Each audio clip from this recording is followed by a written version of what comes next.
BNP নিজেও এই নির্বাচনে গণভোটে অংশগ্রহণ করেছে। বিএনপির দলীয় প্রধান গণভোটের পক্ষে প্রচারণার জন্য গণভোটের পক্ষে অবস্থান নিয়েছেন।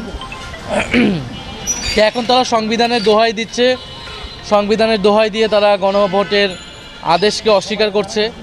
কিন্তু আমরা সাম্প্রতিক সময় কিন্তু দেখেছি এই যে স্বাধীনতার ঘোষক, এই ঘোষক নিয়ে কিন্তু একজন ইউএনওর বিতর্কের মুখে পড়লেন, যেখানে আমাদের সংবিধান অনুযায়ী স্বাধীনতার ঘোষক শেখ মুজিবুর রহমানকে বলা আছেন, জিয়াউর রহমানকে সংবিধান অনুযায়ী কেউ স্বাধীনতার ঘোষক বলতে পারে না। ফলে সংবিধান তাদের ইচ্ছা মতো তারা কোথাও মানতেছেন, কোথাও মানতেছেন না। এই দ্বিচারিতা জনগণের সামনে অলরেডি উন্মোচিত হয়েছে। ফলে আমাদের আহ্বান থাকবে যে অতি দ্রুত তার সাথে গণভোটের গণরায়কে মেনে নিয়ে সংবিধান সংস্কার পরিষদ তৈরি করা, সেখানে সকল সংস্কারগুলো বাস্তবায়ন করা।